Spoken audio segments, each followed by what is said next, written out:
Hello and welcome to the Answers for Cancers podcast. I'm your host, Anne-Marie Fay. And I'm Michelle Matthews. Together with some of Ireland's leading experts, we want to unravel what it truly means to have cancer. From consultant diagnosis to treatment plans, from managing your symptoms to supports available, we have it covered. So whether you're a nurse working in oncology or have been personally affected by cancer, this podcast is for you. Yvonne O'Mara is a systemic psychotherapist and psychosocial oncologist. Yvonne has worked in the area of psychosocial oncology and palliative care since 2004 in teaching hospitals in Ireland and in North America. She has recently taken up a post at University College Dublin School of Medicine as Women's Cancer Survivorship Research Coordinator based in the Mater Hospital, and she also works in a private practice. Yvonne provides support and advice in talking to children right across the disease trajectory from newly diagnosed to palliation. As we say at the top of our episode, talking with Yvonne has really opened our eyes to the different relationships and the discussions that happen within those relationships when it comes to cancer. We learn so much and we hope you do too. Enjoy! So good morning, Yvonne. Welcome to the podcast. Thank you for taking the time out to come and speak with us today. It's my absolute pleasure. It's a topic that's very close to my heart, so I'm delighted that it's being considered. Thank you. Thank you. So we're really excited to open up this conversation on how to communicate to children about illness and cancer and death and dying. So we'll just get straight into it. So thank you so much, Yvonne. So first of all, in your opinion, do you find parents struggle with talking to children about illness and in particular cancer? It's a great question. I think when illness comes into the family, it throws the equilibrium, the balance off. And I think initially a parent wishes to protect the system and the previous status quo. And illness, of course, brings about a lot of change. So it's not uncommon for parents to take the position that they will conceal it for certainly initially the initial periods, if not for longer. I've met parents that have concealed not one but two cancers from their children. So it takes a lot of strength to conceal and an unnecessary amount of stress, I suppose, concealing a secret like that and adding to the burden not only of the disease that the person has, but also the fear that the child might find out from somebody else. So I would always ask a parent when I meet with them, what is it that they are fearful of? Like, what's the worst thing that could happen when they tell their child? And then I always invite them to think about their own family tree. I get them to reflect on their own experience of illness when they were little. What we do know statistically, that there's a 25% of those that have been diagnosed with a cancer diagnosis, that there's a child under the age of 18 within a household.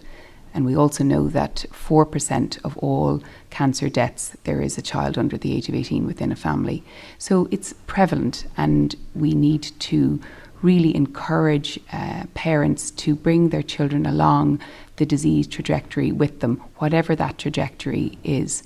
And when I ask parents to think about their exposure to cancer, their exposure to death and dying when they were growing up, it's often very much their experience at that stage that is influencing them at this stage in the telling or not telling. And when you can unpack that and get a bit of perspective, what was it like to be included? Maybe you had a parent who died from cancer and it wasn't spoken about. How does that influence your position now? Maybe you had an aunt that died from, you weren't quite sure because it was never discussed. Again, how does that influence you now? It's not uncommon for me to meet parents who were sent away when a parent was sick. And while they understood the reasons why, it wasn't to their benefit looking back on it retrospectively. And the parent that chooses to tell and the parent that chooses not to tell, they both love their child equally. And I think the common denominator is they want to protect the child. But what we do know is there's an overwhelming amount of evidence to suggest that protecting your child is including your child. So Yvonne, can you give us a few benefits of why talking to your children about your diagnosis is important? Great question. Yes, I absolutely can. I think as a parent, the biggest gift that we can give our children is that they can come to us about anything. And if we have a history of keeping things back from them, the chances are they will not come to us about events in their lives. And cancer is a significant event that we know impacts the entire family. So the biggest gift that we can do is educate our children around cancer. Cancer isn't a scary word for a 3-year-old. We make it scary by not talking about it. So I would say the biggest benefit of talking is that you're setting a precedent for your child, that they can come and talk to you about anything, or members of your family, that there's open communication. So if they feel that they want to talk to their granny, or if they feel they want to talk to their brother or their aunt, that there's permission for them to do so. Not having to watch what you and others have to say, that is so burdensome, as I've mentioned previously. It's really important that that's not something extra that you're carrying around. It's enough being sick, let alone having to try and protect others within your family. Keeping a secret, as we know, is absolutely exhausting. And I think it's really important that we have faith in our child's ability to cope. So children can cope with anything as long as they have the structures in situ to support them. And their biggest structure is their parents or their guardians in their lives. So having faith in your child. Also, the benefits of talking not only to your children, but also to the community that your child is involved in. So the school, it's important to keep them in the loop regarding your diagnosis. It's important to keep, if your child is involved in particular sporting activities, it's just having extra people to have a lens to keep an eye out on your child. It just gives that sense of companionship for your child, that they know that people are looking out for them, and also for you to know that there's others when you perhaps are unwell, that actually somebody knows that this is going on in our world and they're keeping abreast of things in your child's life. I suppose what we do know is that you can't stop a child from feeling sad, and I think that's one of the biggest restrictive factors that inhibit parents from telling their children, because they don't want to upset their child. But it is upsetting, and as parents we have an obligation to educate our children not only on day-to-day activities of life, but actually on emotional development, and to tell them that it is sad and the reasons why it's sad, but equally to reassure them within that pathway. So it's a real opportunity to do that, but you can support them in their sadness and teach them simultaneously valuable life lessons. And you have complete control over that. You may not control the disease, but you completely control what you tell your child, and then the way that you support them. Amazing. So Yvonne, how would you start a conversation with your child? Yeah, it's a question I get asked a lot, actually. And sometimes when I'm involved with families, there's I suppose there's a longingness for some parents that an expert comes in. And I always would say to a parent that I'm not the expert on their child nor their family, that they are indeed the expert. And if you were to ask a child who would they want to hear news from, a complete stranger in a room that they don't know, or around their kitchen table, or in the car from a parent that knows and loves them, you can absolutely be assured that the answer would be they'd prefer to hear from your parent. So a lot of my work is supporting parents to support their children in this phase of their illness. So first of all, there's no easy way and not one size fits all, but I can talk you through a few of the, I suppose, what we've come to know and learn, what works better for children when you're breaking bad news to them. Timing is everything. I think it's really important as a parent that you come to terms with your disease first before you start to discuss it with your children. So you have a good enough understanding as to what's going on, and in as much as anyone can predict what the disease pathway, so what type of treatment you may be having, or if you don't have that pathway yet, what it might likely be. So it's okay to say I don't know, because nobody has all the answers, but it's important to have that in your head first before you talk. Really important, again, you're the expert on your child. You know them better than anybody, and get a comfort from that and get an assurance. What we do know is children are most likely to ask questions when we walk with them and when we're in cars. And the reason being is that there's not direct face-to-face or eye contact. So often this can be a very good place to start the conversation. And obviously it's very key to be gentle and to manage the pace. I'd always encourage patients to firstly, ask the child, what do they know? Have they noticed anything differently with mom or dad lately, or grandparents? Have they ever heard of the word cancer before? And if they have, what's the context that they've heard it in? And what's their understanding of the word? So getting a sense of what's going on in that child, what's their understanding of the world. And then you can build from there. And you also get them to, I suppose you get an insight into their world. Sometimes it can be difficult because there's no pathway really for parents in how to do this, and there's often a lack of guidance around there. So I hope that people will, I suppose, know that they're not alone regarding the anxiety that they may have, but rest assured what you're doing is you're deepening the relationship with your child by keeping them included, and I hope that will become very apparent as soon as you've done it, because the child then immediately relaxes. I'm kept in the loop, and my mom and dad have assured me that they will continue to do it. So the child doesn't become the detective, and that's really important. When a child becomes a detective around illness and cancer, that's a problem. A child needs to be a detective about the outside world and why do trees grow and all those lovely things, but not when it comes to significant events within the home. You need to ask, is your child in the loop or are they out of the loop? And that's a really good basis to start your conversation. I suppose it's important to normalise their emotional responses. They'll be led by you. It's okay to be upset if you're talking about it, because it is upsetting. So again, you're teaching your child, okay, this is upsetting. So mom is upset or dad's upset. So this is okay, I can be upset. Don't be surprised if they're not upset. Don't take it personal. Children, emotional developments can be very different to an adult. If you've more than one child and there's different age groups, consider talking to them individually.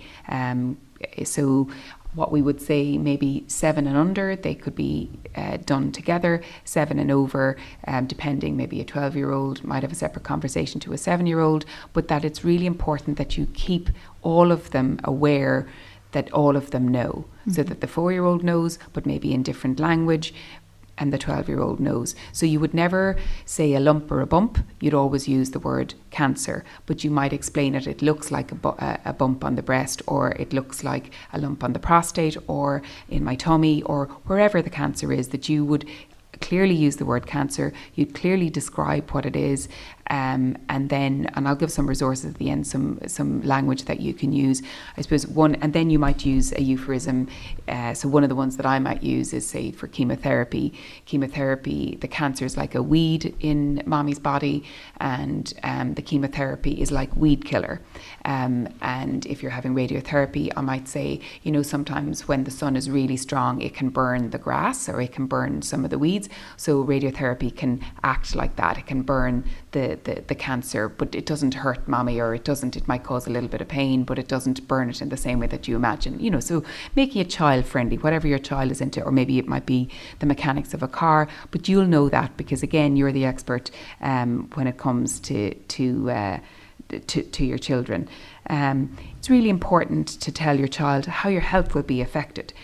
Children don't like change no more than adults do. So they're going to be saying, well, are you still going to bring me to soccer? Can I still go to hockey? Am I still going to be swimming? Like, how is this going to impact me? It's really important that the normal routine of the family is kept in play. And what we tend to find is that when illness comes into the family, children can be compensated by toys, gifts, being shipped off to friends, sleepovers, and that's unusual for a child who may not have been, that may not be their norm. What we do know is that children like boundaries, children are like those to remain, and children like to feel safe and secure. So if you're doing something different outside of that all the time, so they're going to takeaway or takeouts, or that they're having a different type of normality, then that's inviting them to think differently in a way that while you think it might be benefiting them, actually it may not be to their benefit. So just really, treats are great, but don't overkill it. let them know, again, the treatment in language that they'll understand, and how it'll affect you. So if you're going to be fatigued, say, well, Mommy will be able to take you swimming maybe every second Tuesday, and Auntie Mary's going to take you the other Tuesdays because Mommy's going to rest because that's the day she's in hospital, etc., etc. So Yvonne, what advice could you give for the developmental stages? I suppose it's important at any stage that you reassure a child that it's not their fault.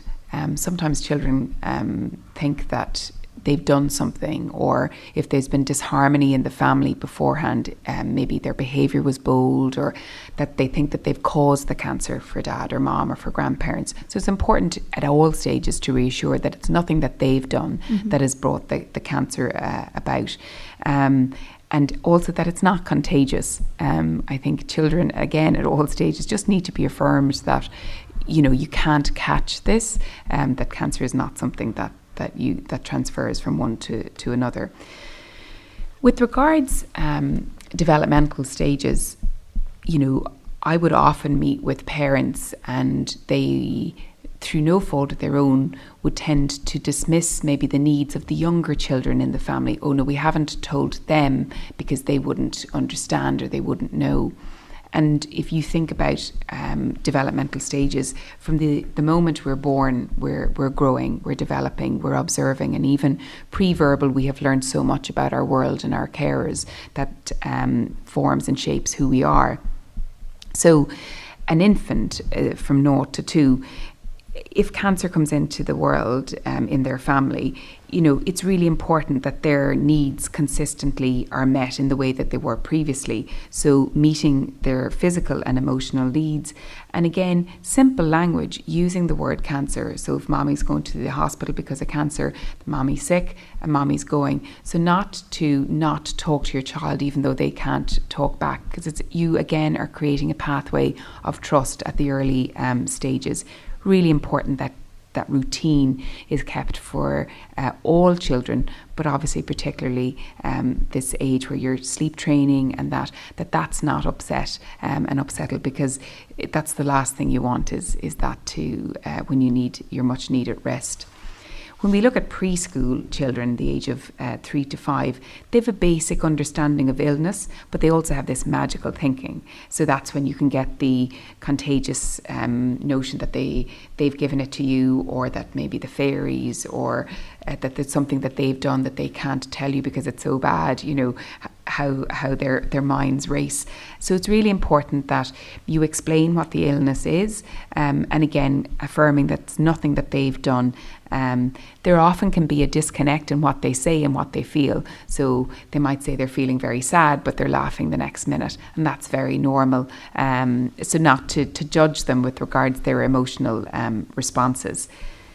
Children can revert back to more infantile stage. So your 5-year-old, if she'd ever sucked her thumb or had milk in a bottle, she might revert back to looking for those type of comforts. And again, it's just nurturing the child, supporting the child within that. They might become afraid of the dark. They might have separation anxiety, sleep disturbance. They might have aggressive behaviour. Again, routine is key, assurances, and keeping them in the loop. Make your child feel important and included. It's so key to this. I would always say to a parent as well, words and communication is our language. I mean, a child would turn this podcast off. It's boring to them. They're not going to listen to something. There's no pictures. There's nothing magical about what we're doing. There's nothing visual to this. But a child's lens is paper, it's crayons, it's drawing. And I would encourage you to ask your child, when you've maybe broken bad news to them, in maybe a week's time, ask them to draw a picture of their family and see how they draw mom or dad, the person who's sick. See how they're viewing their world. Draw a picture of their school. See, do they bring illness into the classroom? Just try to communicate in their language and see what comes up in that. You don't have to be over analytic, but it just allows us to see what's going on or how they view. Draw a picture of the hospital. What do they include or who do they include? Just invites us into their lens in a really nice way of doing it. Children 6 to 12 years of age, so they have a more complex understanding of cancer and illness. So you can explain cancer in a more in-depth and detailed way, maybe talking about cells, and they often can be prone to misconceptions and may feel, again, responsible for the illness. Maybe that their behaviour has led to you being sick, or you might have said, I'm so stressed maybe a month before you were diagnosed because of your behaviour, and they might then internalise that it's because you made mom stressed that mom has now got sick or dad has become unwell. Again, their behaviour may change. It may be sad. They may cry. They may worry about the well parent. Will that, if dad has got sick, will mum now get sick? So it's really important to provide assurances that there will be a really low risk of that happening. I suppose they might react differently to situations that ordinarily they would have reacted differently to. They might also reduce their activity in school. Their grades might become a little bit less. Again, you're the expert, so important that you keep a tab of what's going on with them, what the changes are happening, and communicate to those that are in their world. And then, as again, we can talk about support later on, but there's lots of support there to help you through this. It's really important that parents respond by providing appropriate reassurances, taking the time to listen, and by allowing this, you can help the child feel included in some way.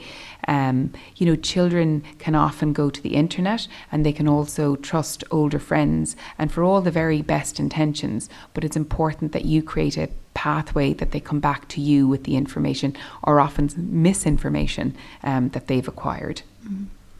With regards teenagers, they're a more complicated group, and certainly they're a group that I find as a therapist, they're the ones that would least likely come to therapy. So I work with younger children, but this is a group that tend to not want to come in and meet somebody like me if they're struggling. They have a more adult understanding of illness in a similar way to us, but it also is a critical time in their development. So as a teenager, all you want to do is fit in, and your dad coming to collect you in the school with no hair makes you stand out. So it's about navigating and communicating with your child on what best to proceed, or how they want you, how visible they want you with regards things like that, and normalizing those responses. Don't take it personal. Teenagers, they don't want to stand out for all the wrong reasons. So an illness can sometimes make them stand out for those reasons. So they just want to blend in. Their behaviour, again, they may revert to risky behaviour. Again, they may regress in school. They may have depression. And it's a really important, I suppose, to keep a tabs of this age group. Boundaries, again, are so important, so that they don't have that you're so consumed about managing the sick parent within the home that the children are allowed to just run riot. That doesn't lead to anyone's benefit. So rules are so important for this, because it provides stability and security for the children. And again, just important that the conversation, so one of the issues that would come up is that they're not talking to me, that my children, that my teenage 16-year-old isn't coming to talk to me. The biggest gift, again, is that you can tell your teenage son or daughter that it doesn't matter what's on your mind, that you can come to me about anything. And I respect the fact that you're not coming to me, but I just want you to know, day or night, that you can come to me, and I'll always be there, and I'll be able to hold what it is that you come to me for.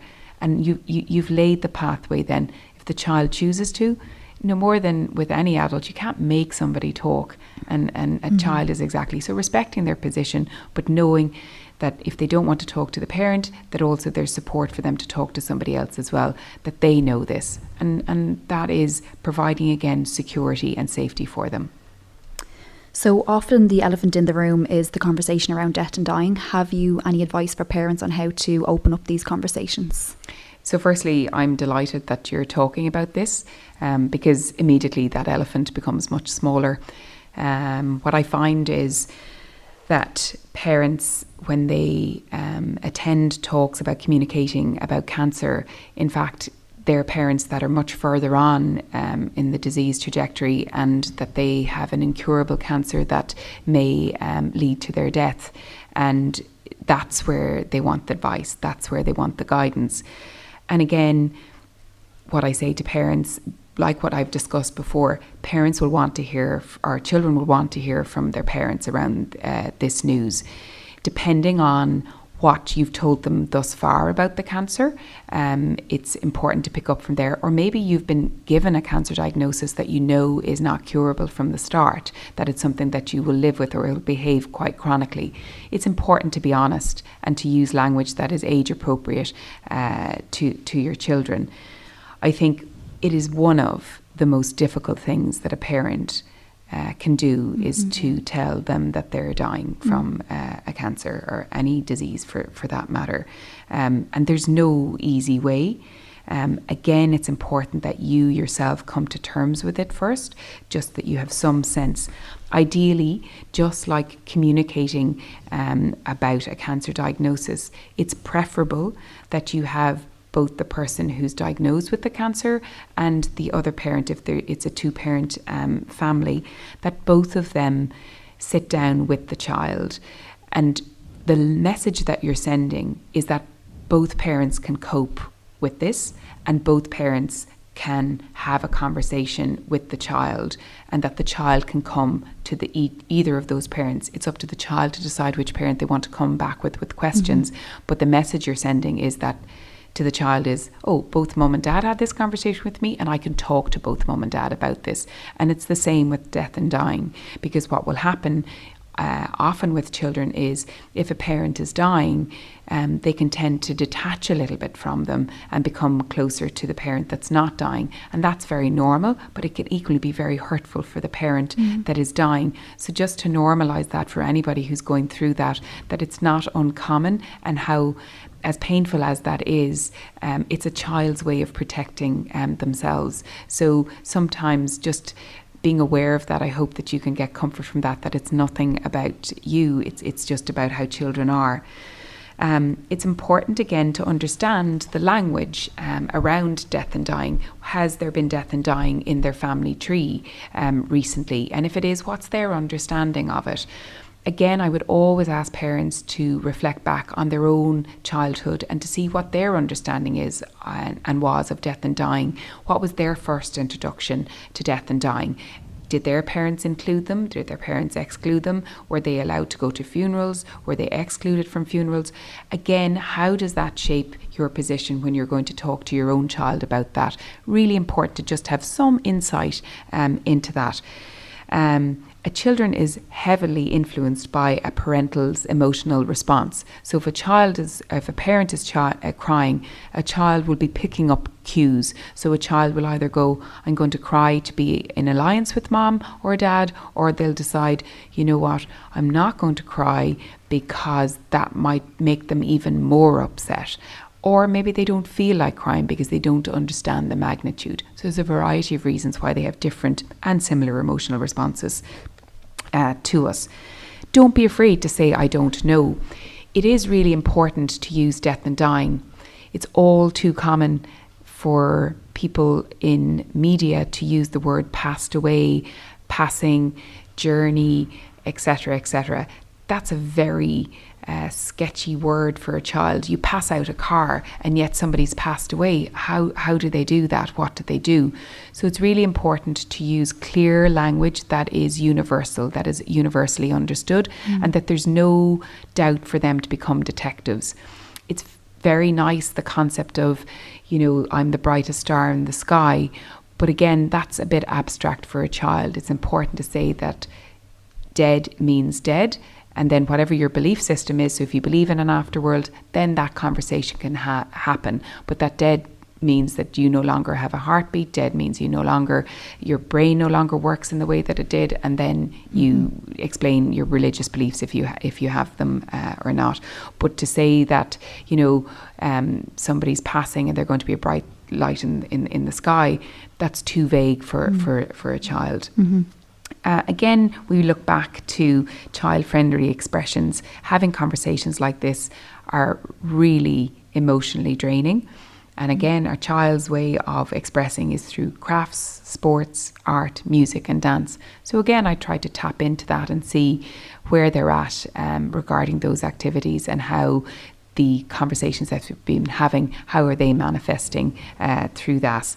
Really important to set family goals. So if you have a life-limiting cancer, it's important that we all set goals. So be it short, long, medium, that it's important that the child is aware of these goals. And if they don't happen, that's okay. It's disappointing for everybody, but it gives people something to look forward to. It gives them a focus. So really key to talk about it.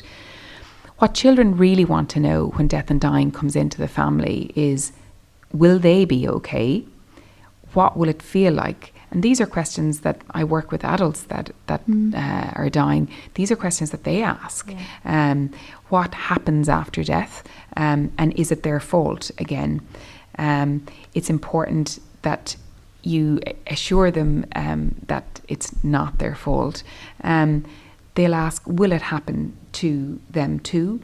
And it's important to explain that everybody dies, but that it's really unlikely that they will die, that they will live a long life. The children can behave somewhat narcissistic in that they're going, well, who's going to look after me? Can I still go to such and such? So important to provide assurances around pathways, around their activities of daily living.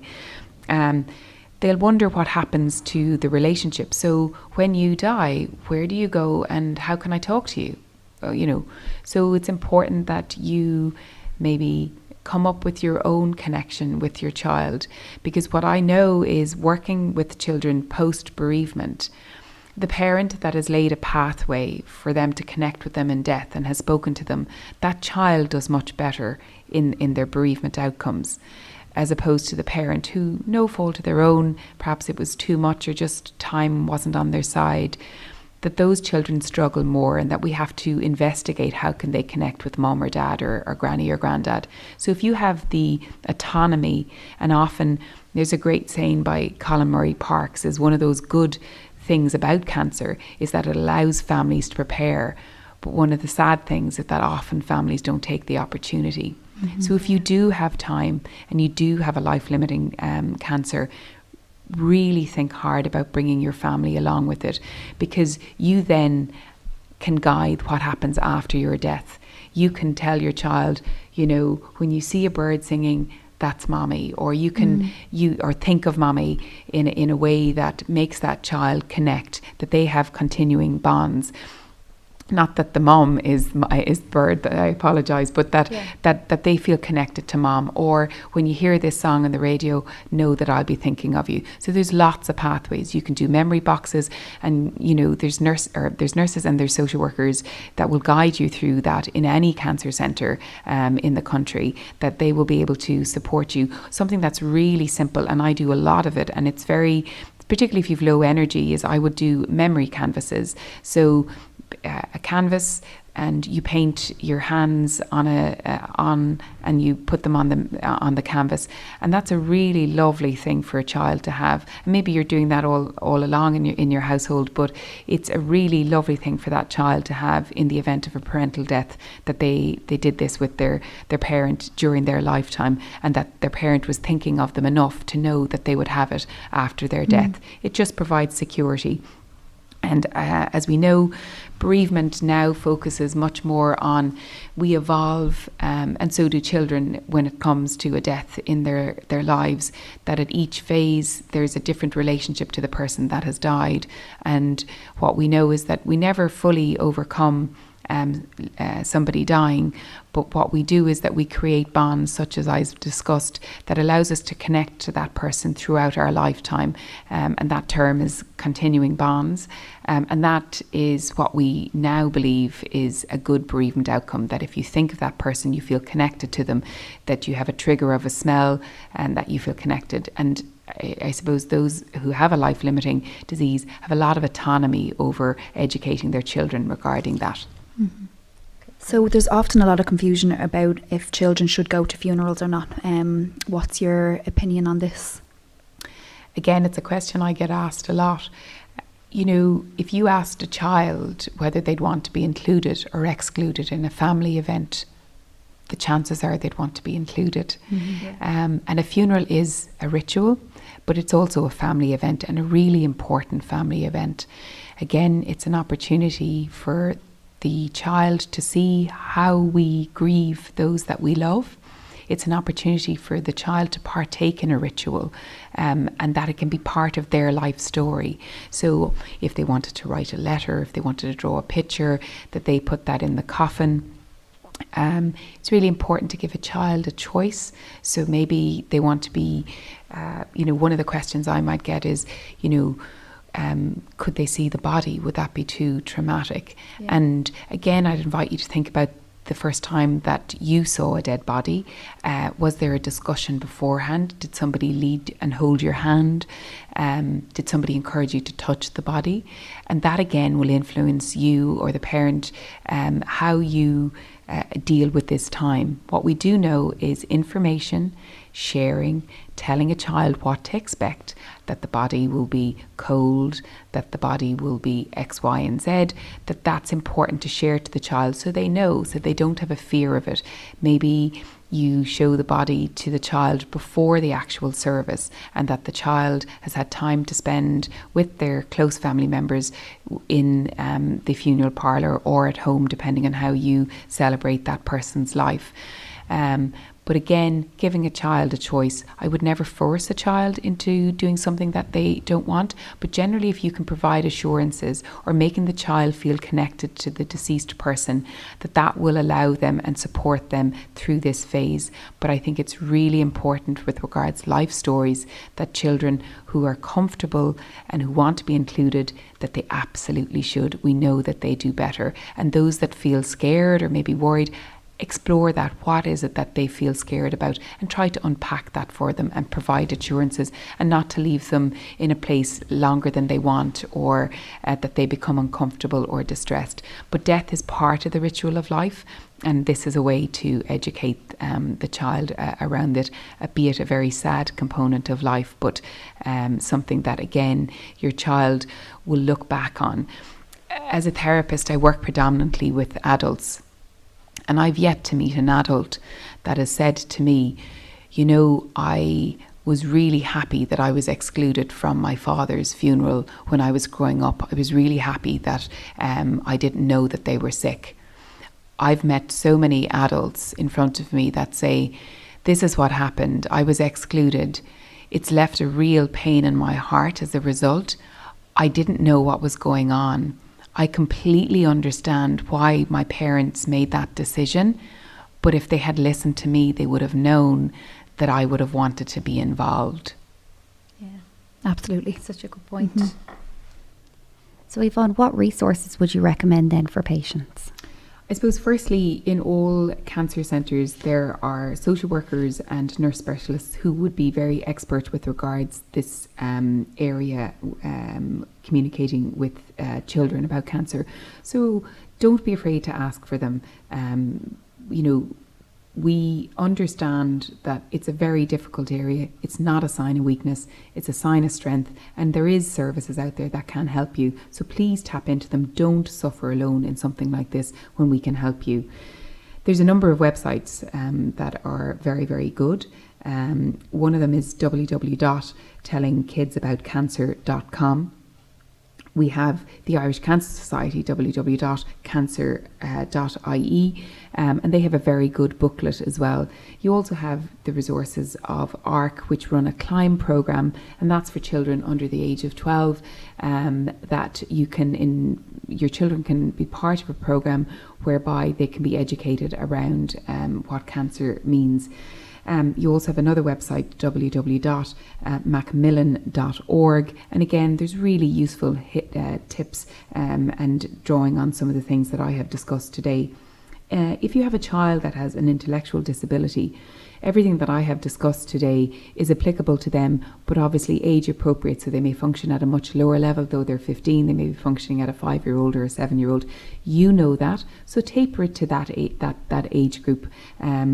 But there is a very, very good website that has lots of videos and supports within it, and that is www.breakingbadnews.org.